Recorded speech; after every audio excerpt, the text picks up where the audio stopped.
17. Destruição das igrejas cristãs. Elaine, nos anos em que estive na Irmandade, fui cuidadosamente treinada, e também treinei outros para se infiltrar e destruírem as igrejas cristãs. O objetivo de Satanás é fazer com que cada igreja fique parecida à igreja de Laodiceia, que é descrita por nosso Senhor Jesus Cristo em Apocalipse 3:15 e 16. Conheço as tuas obras, que nem és frio nem quente. Quem dera fosses frio, ou quente. Assim, porque és morno, e nem és quente nem frio, estou a ponto de vomitar-te da minha boca. Igrejas cheias de membros passivos que não se incomodam em estudar a Bíblia e que mesmo tendo forma de piedade, negam, entretanto, o poder. Como é descrito em 2 Timóteo 35, não são ameaça a Satanás. Estamos falando de um oitavo ponto básico do plano de ataque que poderia ser adaptado a qualquer denominação em que fôssemos enviados. O fato de satanistas do mais alto nível frequentarem dizer, para ninguém que tira tempo para ler a palavra de Deus. Nós os cristãos somos devidamente avisados de que os ataques de Satanás virão das próprias igrejas, especialmente em épocas de prosperidade. Quando Paulo estava se despedindo dos anciãos de Éfeso, deu-lhes este aviso: agora eu sei que todos vós, em cujo meio passei pregando o reino, não vereis mais o meu rosto. Portanto eu vos protesto, no dia de hoje, que estou limpo do sangue de todos, porque jamais deixei de vos anunciar todo o desígnio de Deus. Atendei por vós e por todo o rebanho sobre o qual o Espírito Santo vos constituiu bispos, para pastoreardes a igreja de Deus, a qual ele comprou com o seu próprio sangue. Eu sei que, depois da minha partida, entre vós penetrarão lobos vorazes, que não pouparão o rebanho. E que, dentre vós mesmos, se levantarão homens falando coisas pervertidas para arrastar os discípulos atrás deles. Portanto, vigiai, lembrando-vos de que, por 3 anos, noite e dia, não sei que, por 3 anos, noite e dia, não cessei de admoestar, com lágrimas, a cada um. Atos 20.25-31. Porque os tais são falsos apóstolos, obreiros fraudulentos, transformando-se em apóstolos de Cristo. E não é de admirar, porque o próprio Satanás se transforma em anjo de luz. Não é muito, pois, que os seus próprios ministros se transformem em ministros de justiça, e o fim deles será conforme as suas obras. 2 Coríntios 11.13 e 15. Pois, certos indivíduos se introduziram com dissimulação, os quais, desde muito, foram antecipadamente pronunciados para esta condenação, homens ímpios, que transformam em libertinagem a graça de nosso Deus, e negam o nosso único e soberano Senhor, Jesus Cristo. Judas 4. Podemos comparar claramente, de acordo com estes versículos, que os ataques de Satanás virão das nossas próprias igrejas. Não estamos tentando começar uma caça às bruxas, ao contrário, é nosso desejo mostrar a você as principais táticas usadas por Satanás para que você possa parar tais atividades em sua própria igreja. Cada indivíduo é responsável diante de Deus para ser vigilante e alerta, assim como, para ler e estudar fervorosamente a palavra de Deus, a Bíblia, e para, cuidadosamente, ouvir o que está sendo ensinado na igreja. Qualquer ensinamento que não concordar com a palavra de Deus deverá ser desafiado, não importando quem o estiver ensinando. Porém, o desafio deve ser feito em amor, de modo gentil mas firme. Paulo deu um conselho muito bom a Timóteo sobre esse assunto: não repreendas ao homem idoso, antes exorta como a pai, aos moços como a irmãos. A palavra exortar significa pedir seriamente, implorar com respeito. Nunca se esqueça que Jesus ama essas pessoas e que ele morreu por elas da mesma forma que morreu por mim e por você.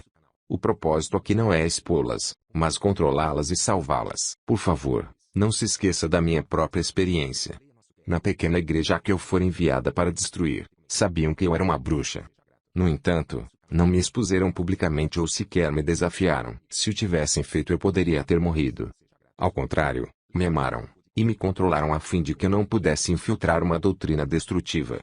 Por fim, oraram por mim até que finalmente fui salva. Apresento, agora, os 8 pontos básicos de ataque ensinados por Satã a seus servos para serem usados na destruição das igrejas de Cristo. 1. Profissão de fé. Em primeiro lugar, um satanista deve fazer uma profissão de fé.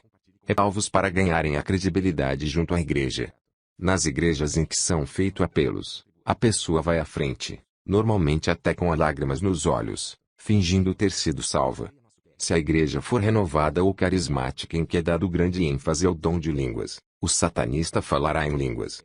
Isto não é problema, porque os demônios podem falar em línguas facilmente. Lembra-se de quando eu era habitada por Manchan? Conseguia comunicar-me facilmente com personalidades estrangeiras na própria língua deles de modo fluente. É por isto que Deus dá importante ênfase na interpretação. Quando vos reunis, um tem salmo, outro doutrina, este traz revelação, aquele outra língua, e ainda outro interpretação. Seja tudo feito para edificação. No caso de alguém falar em outra língua, que não sejam mais do que 2 ou quando 3, e isto sucessivamente, e que não sejam mais do que 2 ou quando 3, e isto sucessivamente, e haja quem interprete, mas, não havendo intérprete, fique calado na igreja, falando consigo mesmo e com Deus. E Coríntios 14.26-28. Infelizmente, muitas igrejas estão sendo prejudicadas por não dar ouvidos a essa pequena advertência. Nos cultos e nas reuniões de oração as pessoas oram e falam em línguas ao mesmo tempo sem se preocuparem com a interpretação. Os satanistas tiram grande proveito disto. Durante o tempo em que servia Satanás eu falava em línguas regularmente nos cultos e nas reuniões em que frequentava. O mesmo faziam os outros satanistas com quem eu trabalhava. Pasme. Ninguém interpretava. Estávamos amaldiçoando o pastor, a igreja, os membros de Deus. Mesmo assim, ninguém sabia. Orientamos sempre as igrejas para prestarem atenção a este fato. Quando você se reunir em grupo, fale em línguas como a Bíblia orienta. Se assim proceder, estará dando um grande passo em resguardar-se dos ataques de Satanás. As igrejas também desconsideram os 3 versículos a seguir. Amados, não deis crédito a qualquer espírito, antes, provai os espíritos se procedem de Deus, porque muitos falsos profetas têm saído pelo mundo afora. Nisto reconheceis o Espírito de Deus. Todo espírito que confessa que Jesus Cristo veio em carne é de Deus, e todo espírito que não confessa a Jesus não procede de Deus. Pelo contrário, este é o espírito do anticristo, a respeito do qual tendes ouvido que vem, e presentemente já está no mundo. E João 4.13. Respondeu ele, vede que não sejais enganados, porque muitos virão em meu nome. Lucas 21.8. Nem todo o que me diz entrará no reino dos céus, mas aquele que faz a vontade de meu Pai, que está nos céus. Muitos, naquele dia, hão de dizer-me, Senhor, Senhor. Porventura, não temos nós profetizado em teu nome, e em teu nome não expelimos demônios, e em teu nome não fizemos muitos milagres? Então, lhes direi explicitamente, nunca vos conheci. Apartai-vos de mim, os que praticais a iniquidade. Mateus 7.21-23. Esta parece ser uma das áreas de maior confusão entre os cristãos. Os satanistas podem e fazem uso do nome de Jesus. Podem pregar e ensinar acerca dele e usar o seu nome nas orações, etc. Os versículos mostrados em Lucas e Mateus, claramente, ensinam sobre isto. A única coisa que não podem fazer é passar no teste. Claramente, ensinam sobre isto. A única coisa que não podem fazer é passar no teste de Rio João 4. Eles não podem olhar dentro de seus olhos e dizer, Jesus Cristo que é Deus, que veio em carne, morreu na cruz e ao terceiro dia ressuscitou e agora está assentado à mão direita de Deus Pai. Este Jesus é o meu Senhor e Salvador e Mestre. Ah! Mas eles podem dizer Jesus salva-me. Contudo, de qual Jesus estarão falando? O próprio Jesus falou que muitos viriam no nome dele. Eles também conseguem ler ou repetir uma confissão ou profissão de fé em Jesus Cristo. Eles podem e leem a Bíblia. Se perguntar a eles se o Jesus Cristo que veio em carne é Salvador deles, poderão mentir e responder sim. Porém, não podem, com a própria boca, fazer a declaração mencionada anteriormente, o texto de João 4. Queridos irmãos de 2. Adquirir credibilidade. Os satanistas adquirem credibilidade junto às igrejas de muitas maneiras. Depende da particularidade de cada igreja. São frequentadores assíduos e pode-se contar com eles para ajudar em quaisquer projetos porque estão sempre dispostos. Não só conseguem credibilidade desse modo, como também conseguem conhecer a igreja e seus membros. Aí, não se leva muito tempo para descobrir quem está e quem não está verdadeiramente comprometido com Cristo. O dinheiro é uma grande arma. Se a igreja for grande e rica, eles contribuem regularmente e, gradualmente, aumentam a contribuição até se tornarem um dos principais suportes financeiros. Nas igrejas pequenas em que os membros, em sua maioria, são pobres, eles não fazem alarme com somas exorbitantes em dinheiro, mas gradualmente e, cuidadosamente, Aumentam atribuições até que os programas se tornem dependentes de seus suportes financeiros. Naturalmente que a Irmandade providencia o dinheiro que eles dão. E o dinheiro, é claro, fala. Infelizmente isto é verdade até em nossas igrejas cristãs. Por isso, você, raramente, encontrará pessoas pobres na diretoria de uma igreja. 3. Destruir a base da oração. Com toda oração e súplica, orando em todo o tempo no Espírito, e para isto vigiando com toda perseverança e súplica por todos os santos. Efésios 6:18. Um dos mais simples e importante alvo de Satanás é afastar a oração da igreja. São tantos os versículos acerca da oração que não conseguiríamos listar todos. Uma igreja forte é uma igreja que ora. A oração requer autodisciplina, mas infelizmente a maioria dos cristãos gastam muito pouco tempo em oração. Dará a você uma história de como um satanista destruiu o poder da igreja em que fui liberta. Rebeca e eu estamos de coração partido pelo que aconteceu, mas não conseguimos que os líderes daquela igreja nos ouvissem. Pouco depois de ficar completamente liberta, ficamos horrorizados ao vermos que o sacerdote superior da enorme e poderosa assembleia da cidade em que nossa igreja estava localizada começou a frequentá-la. Eu o conhecia muito bem, assim como sua família, enquanto estive no satanismo. Ele, pessoalmente, já havia ameaçado tanto a mim como a Rebeca em mais de uma ocasião. Em 2 anos, ele e seus colaboradores destruíram completamente aquela maravilhosa e poderosa igreja. Muitas foram as vezes em que, com lágrimas, suplicamos ao pastor e aos anciões para que fizessem parar o que estava acontecendo com a igreja, mas não nos ouviram. Não nos ouviram. Não podíamos acusar Rui, se não é o nome real dele, de ser um satanista porque, naturalmente, não tínhamos prova. Seria a nossa palavra contra dele. Mesmo assim, tentamos mostrar ao pastor e a um casal de anciões em mais de uma ocasião que os frutos da vida de Rui não condiziam com a Bíblia. Eis o que ele fez. Rui era muito rico. Tornou-se membro da igreja pouco depois de começar a frequentá-la.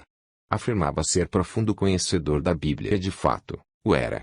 Contribuía com somas enormes de dinheiro, comparecia a todas as reuniões e atividades e juntou-se ao coro. Na época, nossa igreja tinha uma poderosa reunião de oração toda quarta-feira à noite. Todas as semanas de 200 a 300 pessoas frequentavam a reunião e oravam como um só corpo. As nossas reuniões de oração eram tão poderosas que o Espírito Santo, literalmente, sacudia aquela construção. Aquelas pessoas levavam muito a sério a oração. Então, como era de se esperar, experimentaram um tremendo crescimento. Em menos de um ano o número de membros passou de 300 para mais de 1000. Um crescimento desses em tão curto espaço de tempo é muito perigoso para qualquer igreja. Nem o pastor e nem os anciões já não eram capazes de conhecer cada membro pessoalmente. Ao invés de dividirem a igreja em uma filial para manter um número de membros que pudesse ser acompanhado mais de perto, eles aumentaram a construção da igreja, e esta continuou crescendo. Todos pensavam que estavam sendo ricamente abençoados por Deus, e estavam, entretanto, muitos dos recém-chegados eram satanistas fazendo-se passar por cristãos. Por menos de 6 meses após ter se juntado à igreja, Rui foi à frente e disse que Deus pusera em seu coração um peso muito grande pela América. Ele disse que Deus queria que os homens da igreja começassem a vir uma vez na semana à noite para passarem 1 hora em oração pelo nosso país. Ele se dispusera a liderar o grupo. Todos pensavam que aquilo fosse maravilhoso e Rui ganhava credibilidade junto à igreja.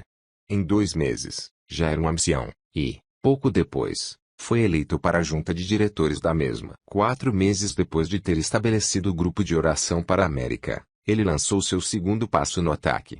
Ele, a esposa, e cerca de 20 membros do coro, disseram comovidos ao líder do mesmo que deveriam parar de ensaiar porque passavam muito tempo longe de suas famílias. Disseram também que estavam sobrecarregados de ter que participar dos ensaios toda quarta depois da reunião de oração. Não é necessário dizer que o líder do coro arranjou com os anciões para que o ensaio do mesmo fosse realizado no mesmo horário que a reunião de oração, e naturalmente que, eles, os cantores, fariam a reunião de oração deles logo depois do ensaio. Essa tática funcionou muito bem. Os anciões concordaram e os 20 cantores jubilaram. A primeira parte do plano foi um sucesso. O coro e uma significante parte dos membros da igreja não estavam mais orando, e nem se beneficiando com as poderosas reuniões de oração. A maioria dos outros membros da igreja começaram a questionar se a reunião de oração era mesmo tão importante afinal de contas. Cerca de um mês depois da vitória com o coro, o próximo ataque de Roy foi numa reunião com os anciões e a junta de diretores. Ele disse a eles que, devido ao rápido crescimento da igreja, não havia tempo disponível para ser gasto no ensino individual de como crescer no Senhor e de como compartilhar o Evangelho a outros. Acrescentou que a escola dominical era insuficiente para fazer o trabalho e que as pessoas não mais conheciam umas às outras como quando a igreja era menor. Até aí, todas essas observações eram válidas. No entanto, a solução apresentada por ele é parar o enorme e unificado grupo de oração e dividi-lo em pequenos grupos de discipulado onde as pessoas poderiam ser individualmente ensinadas a como crescer e evangelizar e no mais poderiam conhecer melhor umas às outras. Assim, o pastor, os anciões e a diretoria engoliram a isca, a linha e afundaram. A reunião de oração foi dispersa e os pequenos grupos de discipulado foram formados. Naturalmente, que Roy foi encarregado de formá-los, e as pessoas escolhidas por ele para liderar os grupos eram, principalmente, satanistas.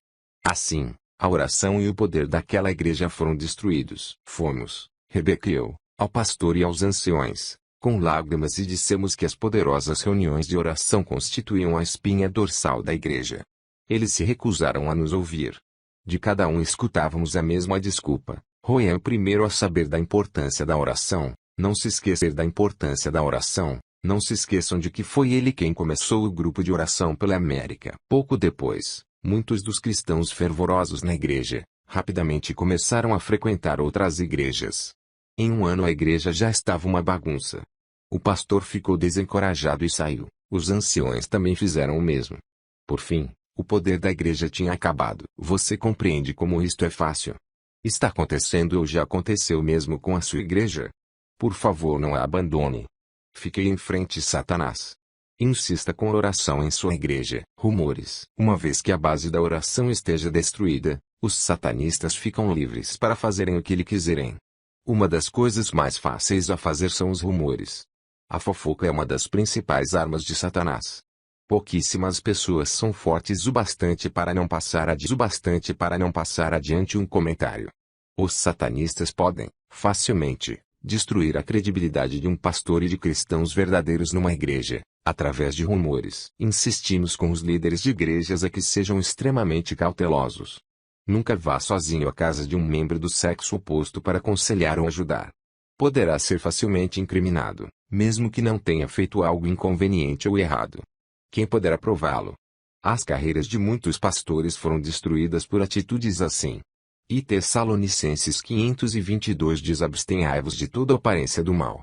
Cada cristão deveria cuidadosamente seguir este versículo. 5. O ensino e a mudança de doutrinas. Os satanistas sempre cobiçam posições de mestres nas igrejas, e podem fazer tremendos estragos nestas posições. Você sabe até que ponto os seus professores de escola dominical estão compromissados com o Senhor? Você sabe com certeza o que realmente eles ensinam a seus filhos. Ou qualquer pessoa serve para essa tarefa. Eu ensinei em uma escola dominical de uma enorme igreja carismática em minha cidade durante muitos anos, além de dirigir e ensinar o coro de jovens, e tudo isso, ao mesmo tempo em que servia a Satanás. O meu coração fica partido quando penso na vida de muitos jovens que destruí ao recrutá-los para o satanismo através daquelas classes, assim como o tempo que gastei e não os ensinei o verdadeiro Evangelho de Jesus Cristo. Não se engane. Nas maiores e mais ricas igrejas de nosso país, há um número considerável de ministros que são satanistas.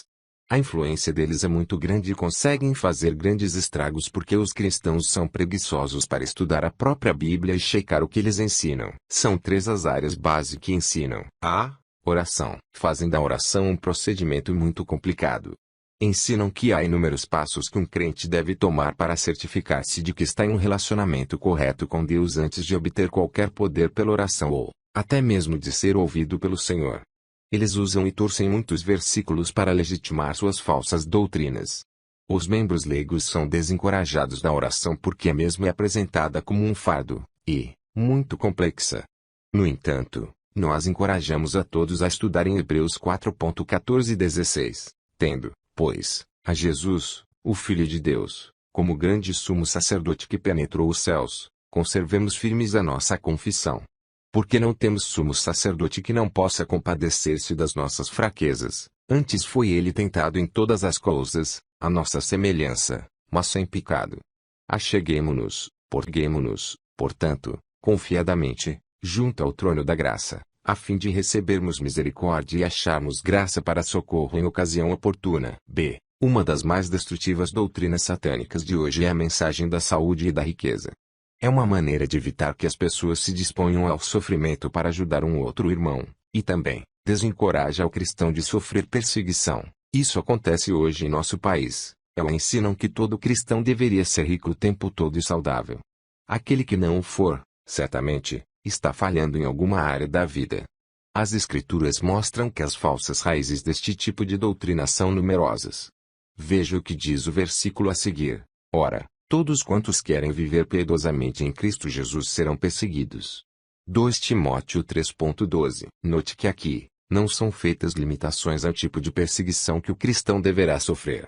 Pode ser financeira, física ou emocional. C. A doutrina do amor. No amor, não se deve julgar a ninguém. Os satanistas protegem a si mesmos com esta doutrina e os cristãos passivos não querem ficar no calcanhar de ninguém. Assim, os servos de Satanás não são perturbados e nem suas vidas são investigadas. A quebra da unidade familiar. Satanás sabe que se ele for bem-sucedido em quebrar a unidade familiar, a unidade da igreja será afetada assim como a da nação. Assim, eles trabalham firmes para separar as famílias. Iniciam todo tipo de atividades para adolescentes, escolas e pré-escolas para as crianças. Desenvolvem programas separados para as mulheres e para os homens e da mesma forma procuram manter os pais separados o quanto for possível. As crianças precisam ouvir os sermões e participar de reuniões de orações, assim como seus pais. Por toda a Bíblia, o princípio da aprendizagem junto aos pais é mostrado. Elas aprendem a respeitar a Deus e a igreja quando ouvem atentamente os sermões. Imediatamente após os programas, que são preparados para os jovens separando-os das principais reuniões da igreja, eles perdem o respeito pelo pastor e pela igreja. Eles não são obrigados a sentar e ouvir o pastor porque este é tão aborrecido. Esta é a atitude que rapidamente desenvolvem. Não seria a melhor maneira para as crianças aprenderem a orar estando juntos a seus pais? Os maridos e as esposas também são alvos de Satanás.